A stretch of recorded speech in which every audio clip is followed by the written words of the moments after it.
We have to get out of here, now! This way! Stay close to me! I'm scared! Ma'am, you need to leave. This event is invitation only. I have an invitation. Right here. The woman at the door barely glanced at it. This must be fake. Security. I stood there in my simple dress and flats while guests in designer gowns stared. A man in a tuxedo whispered to his wife, probably crashed the party. The security guard reached for my arm.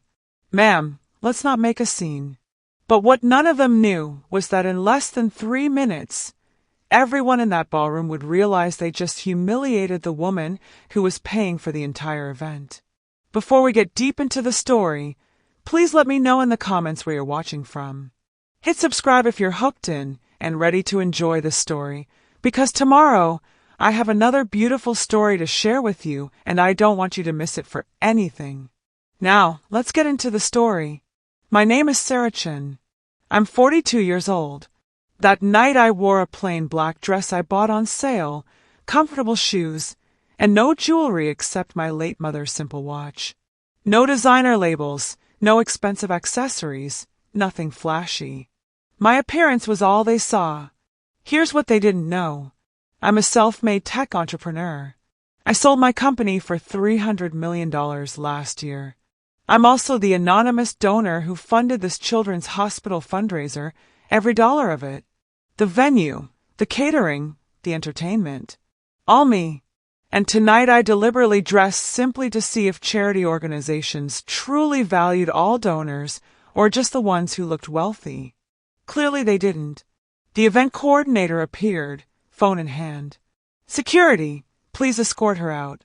We can't have random people disrupting our gala. Something inside me cracked. I'd funded this entire night. I'd donated millions to save children's lives. And now I was being treated like a criminal. Then a young voice called out, "Mom, wait." My daughter Emma rushed over in her volunteer vest.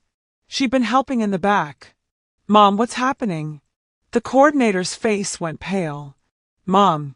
Emma looked at the security guard. "That's my mother. She's—" The coordinator interrupted. "I don't care who she claims to be.